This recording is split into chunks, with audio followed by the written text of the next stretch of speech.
Hey, today we're talking about what are tongues. I preached the other day at Christ Chapel East, and I'll post a YouTube video of it soon. But one of the questions that I answered in that was, what are tongues? And if you're not a Christian, you're like, what are you talking about? It's just the muscle in your mouth. But what we're talking about here is tongues is actually an Old English word meaning languages.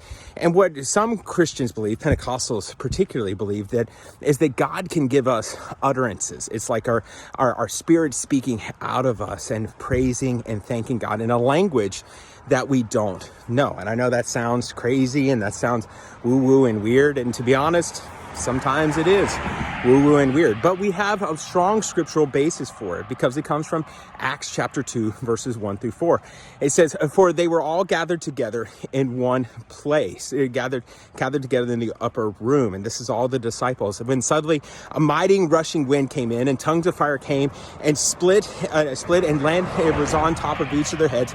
And then they began to speak in other tongues. And these, when they came out into the crowd, all the people were like, how do these people speaking our languages? And they were speaking, telling the good news of Jesus and praising God in all those other people's other languages that they couldn't possibly know.